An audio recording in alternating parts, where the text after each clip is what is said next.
Hi, I'm Virginia, and welcome to the Health Creators Podcast, where we talk about the impact and business of being a health creator. Here with me today is Dr. Derek. Thank you so much for being here today. Oh, thanks for having me. I'm really happy to be here. Thank you so much. All right, so let's get started. Yeah. So, explain to the audience who you are and what do you do? Yeah, no, it's brilliant to be here. So I'm Dr. Derek. I'm a GP. So I work part of my week as a GP. I'm up in the Northwest. I'm also the clinical lead for workforce and education within my area as well. So yeah, that involves a lot of training and teaching and seeing how I can support the workforce. I'm really passionate about teaching, so I teach a lot in the junior doctors, the GP trainees. And yeah, I've also got this platform I built on YouTube, which is all about kind of patient information, being accessible and being kind of well researched and things. And yeah, and I've got the pleasure to be here today because of the ton of stuff that and the work I've done. Awesome. I love your work, and thank you so much for coming on today because I'm sure the audience is going to learn a lot from you. So, the next question is why did you start creating health videos? Yeah, so I just found there was a need. So I do a lot of teaching. When I started my channel, I realized that a lot of the junior doctors were struggling with some of the access to information, making it simple. There was COVID around that time, so there was maybe less exposure to patients and cases. So I started creating the videos then. And then a bit later on, I realized that in my practice, patients really needed access to really good quality, kind of well-researched information because of all the misinformation online. So yeah, that's when that kind of made me think, I need to kind of pivot into patient information kind of video and content. And that's how I got as far with my channel that I have now. Yeah. It's just like basically finding needs, finding what the needs are, finding what the gaps are, and really trying to, plug in and solve problems. Amazing. So, what is your process? How do you create your videos? Yeah, so a lot of my videos are kind of based on kind of patient needs. So I do a bit of kind of Google search, YouTube search. I look at what videos are maybe the ones that could be kind of meeting a need of some sort. Now, in our community of health creators, I think one of the things about me, I want to make sure everything I do is well researched and evidence based. So, a good chunk, I'll probably say half of my process, Virginia, is spent actually doing the research, ideating, coming up with a video idea. But the actual research, so I go on Google Scholar, I look through articles, look through data, look through research, just to make sure that what I'm saying is backed by whatever the research is, because that's basically my point. Making sure that everything is evidence based, and then when I do that, then I that takes half of the time basically, and then my process after that really is to how do I distill all this information in a way in which it's engaging, that doesn't take too long to go through, but that will also really, if you listen to it, you're like, oh, I get it, and all that kind of stuff. So basically, how do I make this research? How do I make it seem interesting to you that you'd want to watch the whole video all the way through? And so that is the process. So it's scripted in my own words. And then the actual filming, I think people think, when they start this to get the highest quality, like camera or microphone, but the actual film is probably the shortest part of it. I do a lot of teaching and I can film a 6-minute video. If I sat down and did it, it would probably take me about 12, 13 minutes and I've just done it. So the actual filming is not the hard part, is the prep and what you do and stuff. And then what I try to do with my videos, I try to put the research up on the screen. So a lot of them, if I'm making a point, I've got my research up. So and you can as a patient or whatever, you can go and click and find that research and the stuff like that. So that is my process, and it's a system I've built now. I've had my channel for just below 2 years. So I've built this system where on a Monday I do this, on a Tuesday I do this, and it's like clockwork. So most weeks I just go through that same thing over and over again. Amazing. So, how long does editing take? Oh, so editing, that's a bugbear, isn't it? So editing will probably take, so a 6-minute video will probably take me about 7 to 8 hours to edit. But I don't do everything at once. And in fact, now things have actually gotten shorter. So actually now, because I've been doing it for so long now, editing probably takes me about 3 to 4 hours because I have made things more efficient. So for instance, when you're talking to camera, you might make a few errors or whatever, but I've got a teleprompter now. So that actually means that when I'm editing, there's less kind of stuff. So that doesn't take me as long as it did. We always look to outsource and all that kind of stuff. I think that's always the next step, outsourcing a bit more work so I can make more videos. Well, as the platform grows and as I'm building things as well. Amazing. So thank you for sharing that. So you've had one of your videos get over 240,000 views, which is It's- amazing. Yeah. And it was a video on what to look out for colon symptoms of colon cancer. And so just yeah, for the audience to know, at this moment in time, Dr. Derek only has, less than 2,000 subscribers. So your subscriber count does not matter. It's all about having impact and getting views to the right people. Yeah.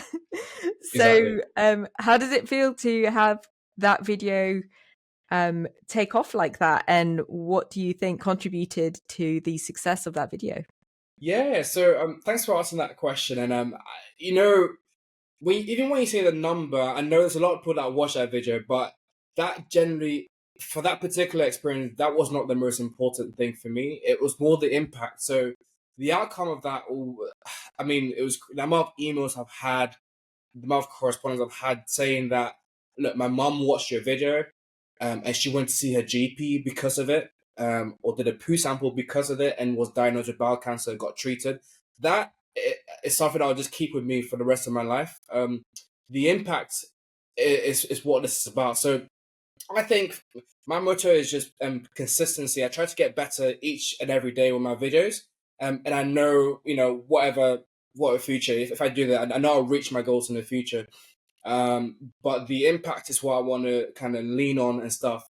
This particular video I created, I did it because in my practice, in a lot of practices, patients sometimes do not come and see the GP when they have certain symptoms of bowel cancer. They might not be aware of them, which might mean that it gets delayed. Diagnosis gets delayed, and it's less likely to be successful when they get treated.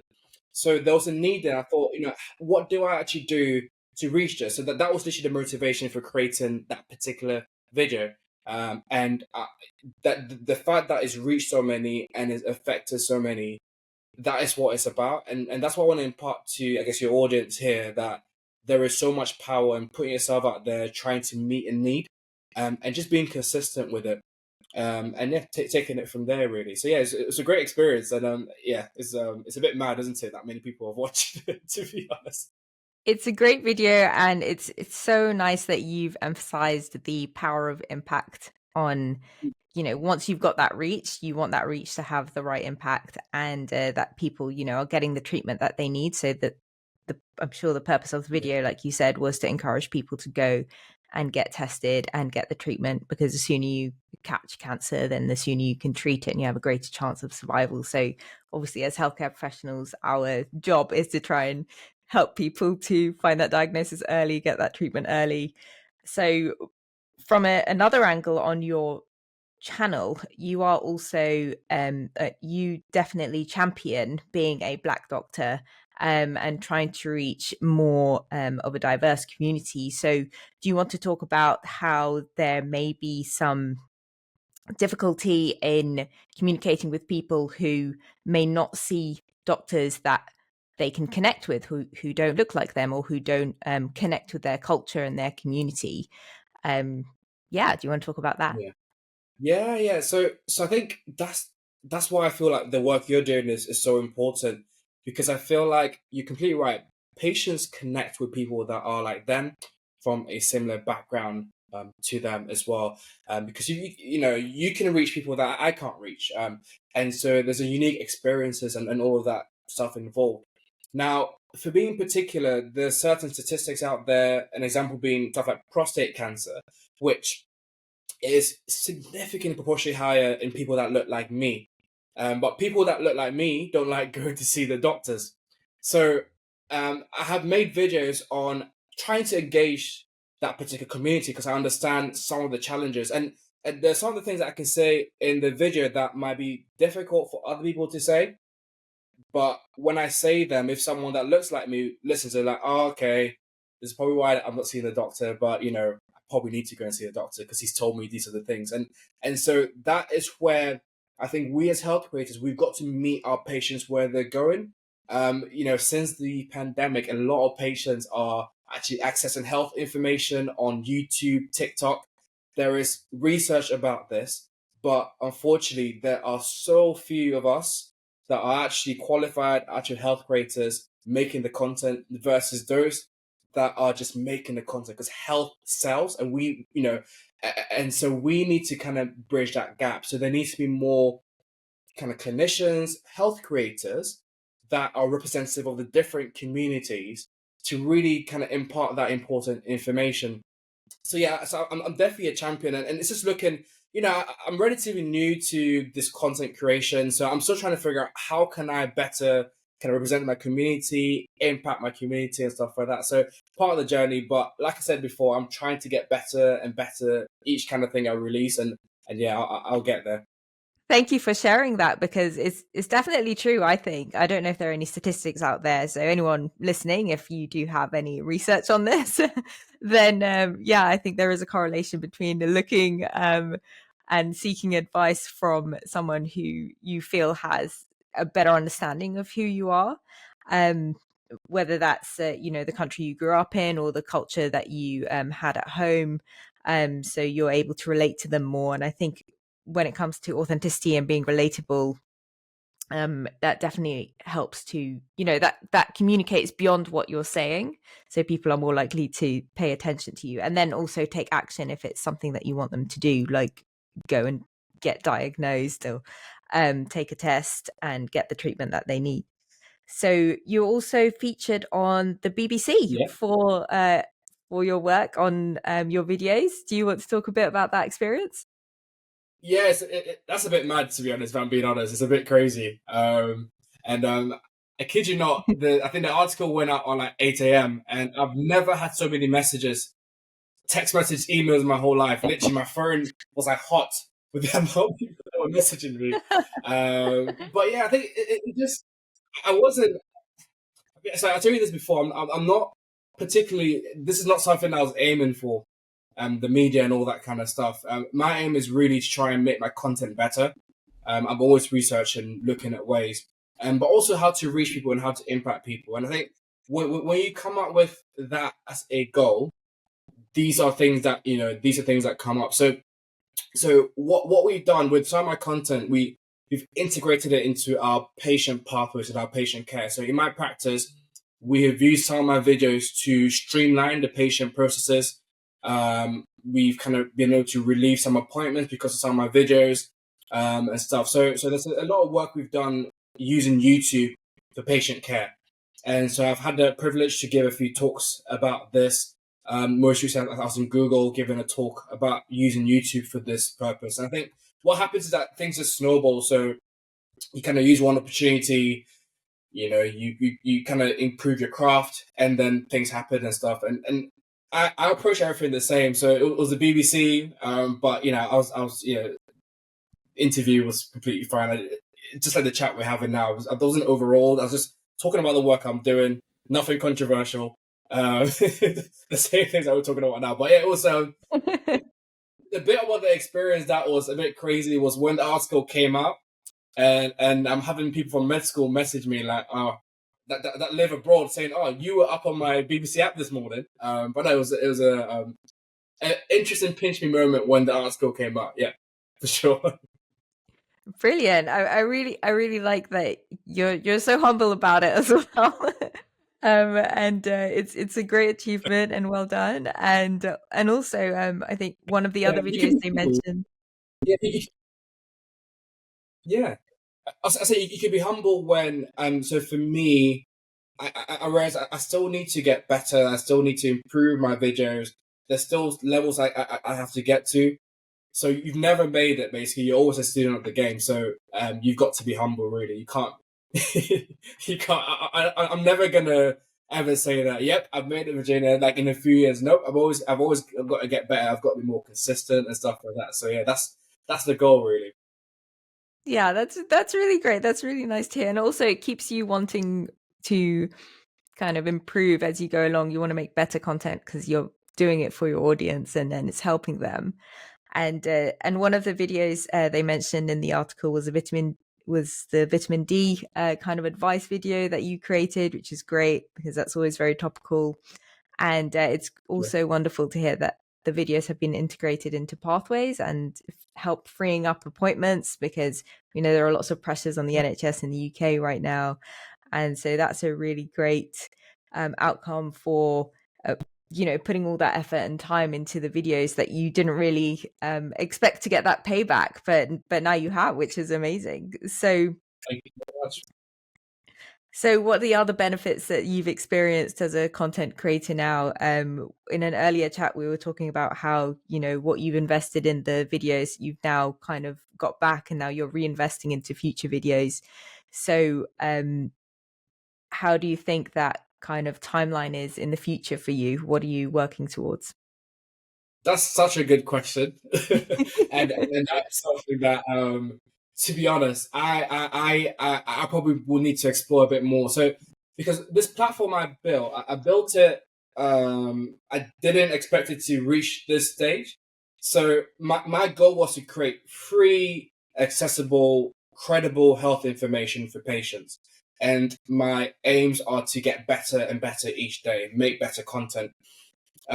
So there's several benefits with that. The fact that I'm talking to you now with all the great work you're doing, and I'm part of this really brilliant YouTube health creator community where we've got similar ideals and goals. So we all want to, drown out any misinformation. We've got a similar motto. I think the fact being in the community is a huge benefit because we push each other to get better. My future is probably so I'm all about impact, and I think if I can figure out a way where my platform can help more people, more like businesses and stuff like that, I think that will be my future. I've not quite figured that out properly yet, to be honest, because I said my focus is I'm just trying to get better and better with my content and the consistency, which I've been really good at.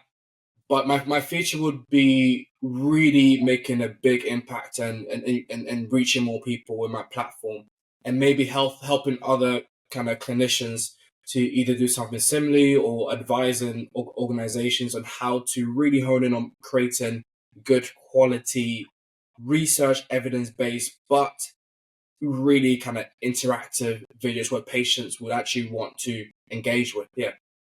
Yeah, that's really cool to hear. And I definitely agree on the community part that, we're here to help each other grow because we're all on this journey together. And so everything that we learn, if we teach each other, then we'll all get better together.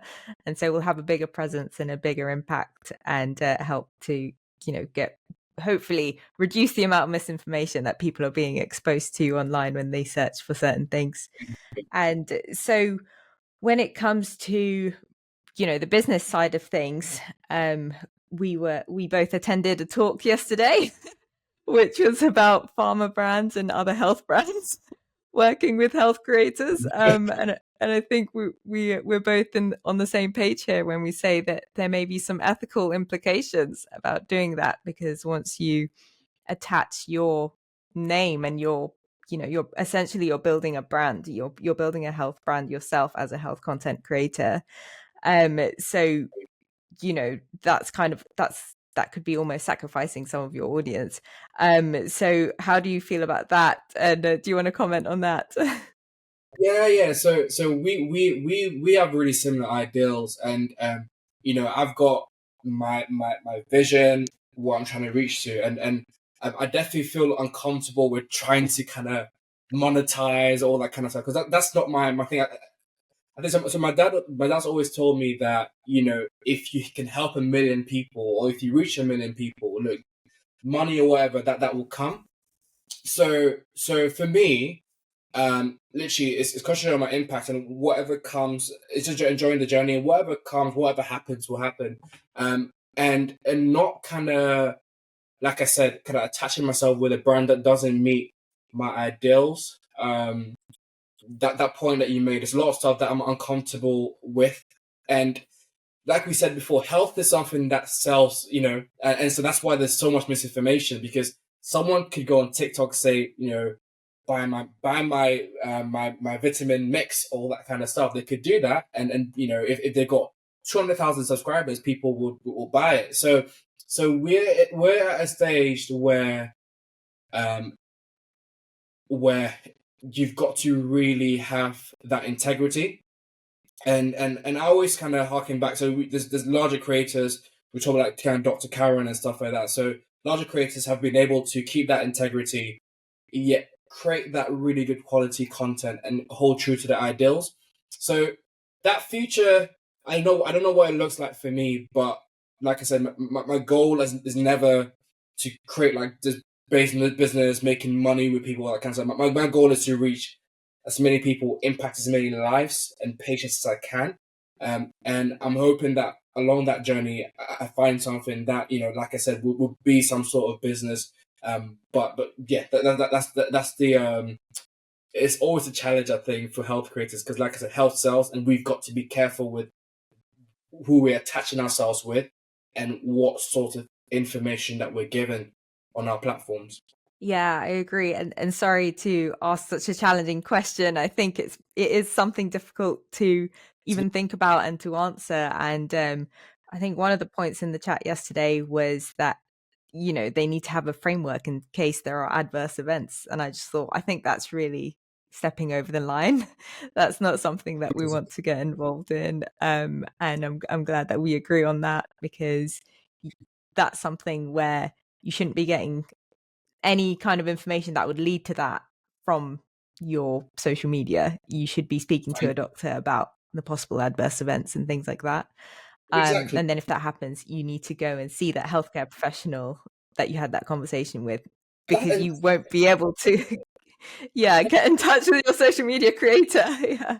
And that's the point. We are here to provide impartial, evidence-based and research medical information that will reach our communities. That's the whole point. But at the end of the day, the patient has got to see the health professional, and so that's not our role. So that's exactly so that is what we should be doing, and that's what we should be striving and aiming for. So I completely agree with your point there.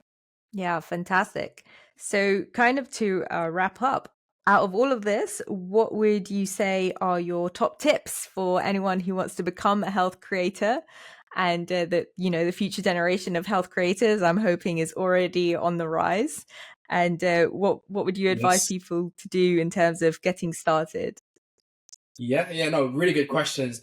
I would say like consistency is probably the most important thing. If you start with a goal in mind at the beginning, okay, whatever you want to achieve, just know that if you're not consistent, you just wouldn't, it would just be very difficult to achieve it. So loads of people, Virginia, have come to me, like so many people, I've had like loads of discussions with many people about YouTube, about content. I've lost count really, but none of them have really kept at it basically. And the thing is that if you know from the start that look, it's not going to be easy, it's going to take a while. So I've made a video. I posted a video every Sunday for almost 2 years, missing just Christmas Day a year ago. So that's what I mean by consistency. And so that's the level that you need to go get to in order to really kind of grow and have the impact. And if you don't feel that you could be consistent for like a couple of years, I've not made 2 years yet, but obviously I'm going to keep on going. If you don't feel like you can, then see, really hurry down and see how you can get there, because starting something and then kind of stopping, that's quite demoralizing and stuff like that. So if you start with a plan, but consistency is the most important thing. And the second thing is that you've got to get better. So I'll tell you, my first video, Virginia, I wasn't even on the camera. I wasn't even on screen. I was just writing on the screen, and there's a voiceover. I was like too scared to be on the screen. So if you watch my earlier videos, they're terrible. But the thing is that just know that no one's going to start and make great videos. That's not possible. But if you're consistent, you get there. So I've gone from just a voiceover and my handwriting on screen to then doing some animation stuff on screen. Then now it's just me on screen. So you can tell, and things. I'm still getting there. I'm still improving. But if you if you're feeling like, oh, this person's making these kind of videos and I'm not there yet, they also had a journey. So it's your journey. So be consistent, but also know that you're not going to be very good at the beginning. No one is. But your journey, you will actually get there, and you start making good quality content. So those will be the 2 tips that I'd give to your audience or whoever's watching this. Amazing. Thank you so much. So I guess as a kind of a adjunct to that question, how do you handle being a content creator as a, as a dad and also as a GP? I think, yeah. So leverage. I'll probably say is the most important thing. So a lot of people ask me these questions. I've got 2 other businesses, and then also the YouTube stuff, and then I obviously a GP. I've got a leadership role in my PCN amongst the 52 practices in Wigan where I work. I teach. I do all these different things, and a lot of people are like, "How is this possible?" and stuff like that. And it's all about, if you create systems, and when I say leverage, you have as many people that you can get to help you with those different things, you can actually get a lot more done with your time. So kind of creating the team and creating systems in place. So systems will look like, on Monday I do this, on Tuesday I do this. I never sit down in one sitting and come up with an idea, do the research, do the script, sit in front of the thing and record. I never do that. You split it up. So I spend 20 minutes doing this on a Monday. I spend 25 minutes on a Tuesday doing this. And then that's how, if you split it up, that helps with the consistency. So this 4 to 6 hour job, doesn't seem so daunting because you've got systems and stuff in place. Amazing. Thank you so much. So thank you for watching or listening. It was wonderful to have you here, Derek. Any final words? No, I just keep up the good work. And no, I'm a huge fan of your platform, and I just see nothing but future success as well. So yeah, I look forward to watching your stuff, engaging with it, and yeah, thanks for having me on. Thank you so much, and huge wishing you all the huge success as well. Of course, we keep talking to each other in the community, so I look forward to our growth together as well. And who knows, in a future episode, we'll both be having a different conversation. So I look forward to that. Yeah, from now, Thompson, Virginia, 2 million subscribers. Looking forward to that. Is it the 2 million subscriber race? Yeah. Just see it. All right, so I will leave some links so that you can connect with Derek. Are you? Where would you like the audience to go and check out your stuff? Go to your YouTube or go anywhere else? You know what? I need to probably get good at this, right? And actually, yeah, link to this, link to that. I mean, to be honest, if you can find me everywhere. So LinkedIn, if you want to have like more of a kind of detailed chat from everything I've said today. Obviously, you can check out my channel if you want to see my videos and what I'm aiming to do. I've got an Instagram channel, which I probably need to work a bit more on. But yeah, you can kind of follow me on that as well. I'm creating a website, just because I'm getting so much attention at the moment. So yeah, so I have my email on that, and yeah. But I mean, yeah, just feel free, whichever medium and however I can help people. I hope you've kind of, from this interview, you realize that I'm quite passionate about this, and if there's anyone watching that feels like I can help them or advise them, yeah, I'm more than happy for you to get in touch with me in whichever way. Perfect. Thank you so much. So definitely reach out to Derek. I'll put all the links in the description below, and I look forward to your website as well. I know, yeah. I'm not I've got someone creating that for me as well. So it's all about leverage. So I've got someone helping me out with that because, yeah, I don't even know how to create a website. So. Create a YouTube channel, not a website, but that's okay. I mean, if you have a YouTube channel, Yeah, your YouTube channel is your website. Exactly. That's Yeah. All right. Well, thank you so much. And we will see you at the next episode. Bye.